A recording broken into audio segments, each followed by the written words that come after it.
Hello, and thank you for joining us on today's video discussion of the Norway Maple, part of the Central Michigan CISMA's The More You Know series that we're doing throughout the month of January, where we are trying to highlight some of the species that are more common than you might think, that you've probably seen and interacted with before, but maybe didn't know were technically an invasive. So that's what we're highlighting this month, and today we are highlighting the Norway maple. The reason that we're doing this video format today is because there is some nuance in telling what is a Norway maple and what isn't, because it shares a lot in common with maple trees in general. Usually we just try to put up a little graphic or a banner that contains some information about the plant or species that we're discussing, but today required a little bit more nuance to really give you the information that you need to know in order to pick this one out of a lineup. So that's why we're doing it in this fashion. If you have any issues with audio or video during the course of this, just let me know. Reach out to us. Our contact info is at the end, and we will do our best to get that resolved for you so that you can get all of this information in the easiest way possible.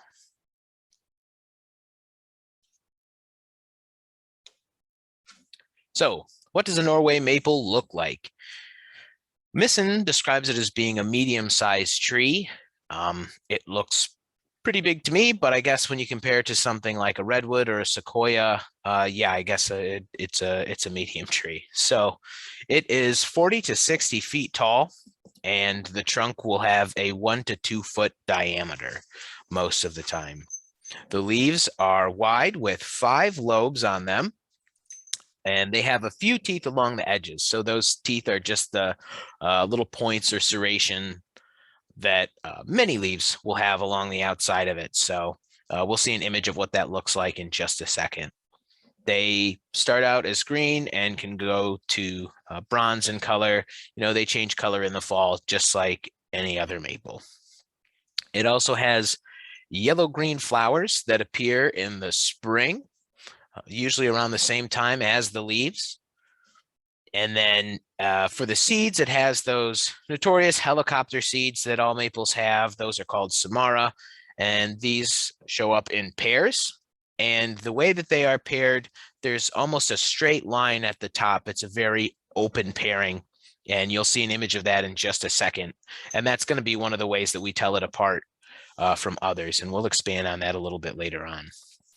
So long story short, it looks very, very similar to the native maples that we want to keep around, which again is the reason that we're doing this more in-depth video explanation of what a Norway maple is today.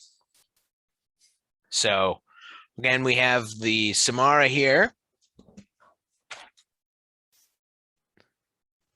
We have the samara here. They're paired off. You see it's kind of a straight line across the top, as opposed to some of the others that we'll see later. There are these yellow-green flowers that show up, and this is obviously pretty zoomed in. They're not particularly big flowers, especially for being on something as large as a tree, but that is what those look like. And then we have the leaf, a very, again, classic-looking maple leaf.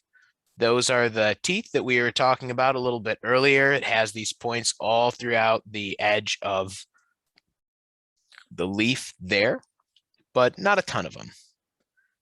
And then here's an image of the entire tree. So a lot of leaf coverage at the crown of the tree, pretty dense.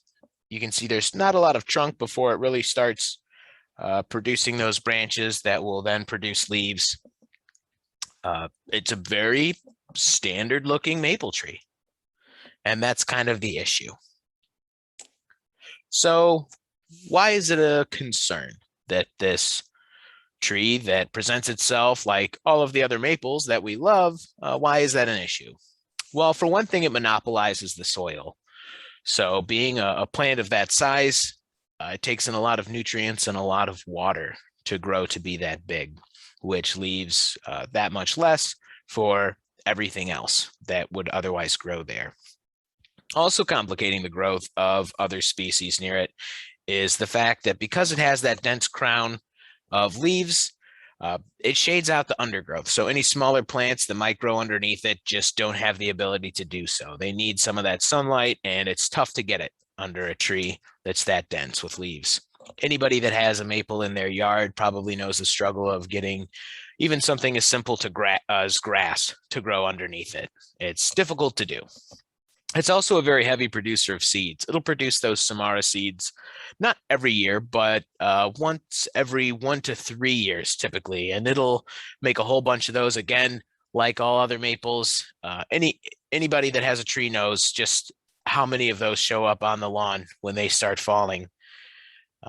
So it produces a lot of those, and therefore has a higher chance of reproducing and making more of itself. So because of these factors, it can outcompete the native maples that we want to keep around. Not to mention, it's not as picky on soil quality as some of the other maples. It doesn't need as perfect conditions from its soil to grow. It can grow in a wide variety of areas and conditions, which makes it able to outcompete the native maples. So it's a hardy tree. On paper, it honestly seems like something that might be nice to grow if you wanted a great big shade tree. But again, you're better off planting a native tree. And even those are not particularly fickle, but the Norway especially is pretty hardy. So here we get to the more nuanced bits of how you tell the difference between one and the other. So the images for comparison here are all going to be of the sugar maple because it is the most similar in appearance to the Norway maple. We can see here at the bottom these Samaras. Again, here's the Norway maple ones. They're straight across at the top, where the sugar maple, you can see this very narrow kind of drooping presentation or angle that they get paired up at. They also have a larger and more bulbous seed head compared to the Norway maple. The Norways are relatively flat, and these have that rounded appearance, that heavier seed head on them.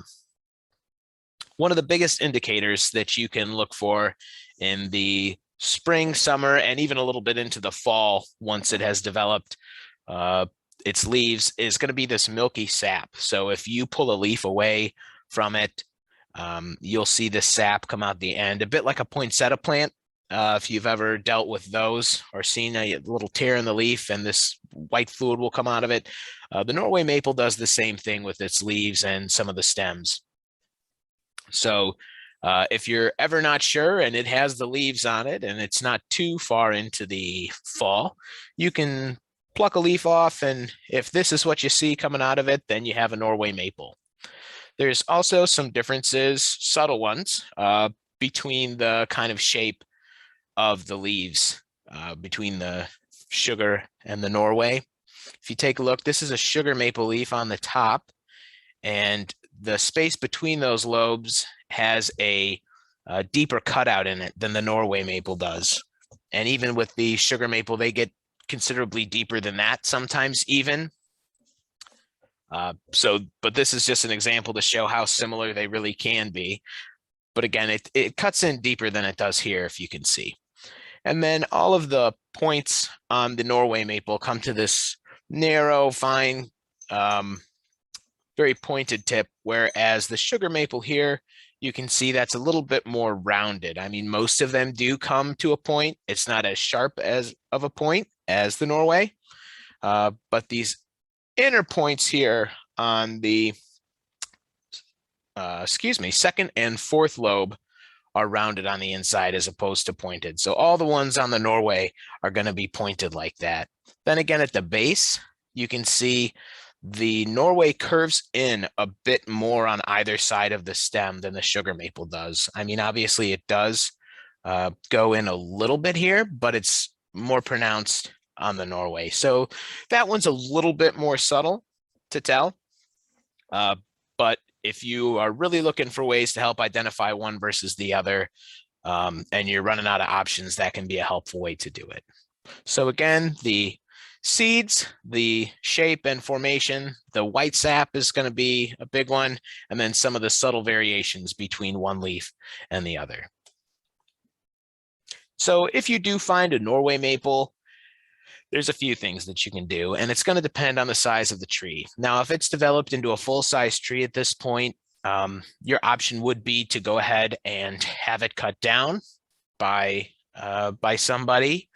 You don't have an obligation to do that if you have one on your property, but the longer that stays, the more it will propagate other Norway maples, and the more space will be taken up by that could be used by any other variation of native tree that will be more of a benefit to the ecosystem, environment, and all the plants and animals that compose it. So again, full-size tree you could cut down. Saplings can be pulled by hand. So when those seeds take root and they're just a few inches high, maybe have one or two little leaves on them, there's not too much of a root structure there yet. You can reach down and pull them up by hand. You should report it on the Missin app. If you're not aware, the Missin app is just a phone application that allows you to photograph and report invasive species as you might find them, whether you're hiking or in your yard or anywhere really. You can go ahead and report those, and those notifications get sent to CISMA coordinators like myself, and I assume a handful of other people that deal with the invasive species in this region.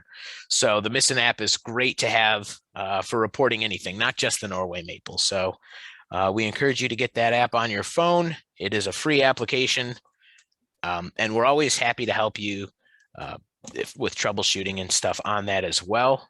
But we encourage you to get that on your phone so that you can help us to track where these species are.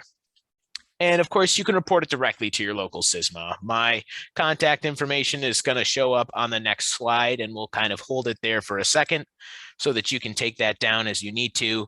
But you can also go to our website to find contact information and other general stuff about what the CISMA is and what we do at CM-CISMA.org.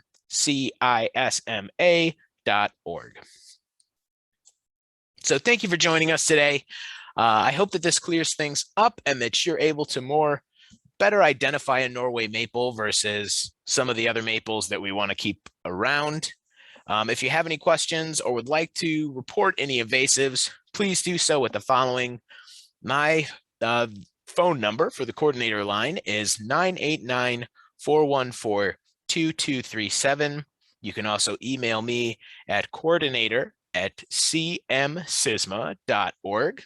And we are also on Facebook, Instagram, and Twitter at CM_CISMA for most of those, or you can just look up Central Michigan CISMA on any of those platforms, and we should show up. So give us a follow and all of that good stuff on there if you get a chance. The information for today's presentation was pulled from the Missin website. That is a great resource to go to, just missin.msu.edu.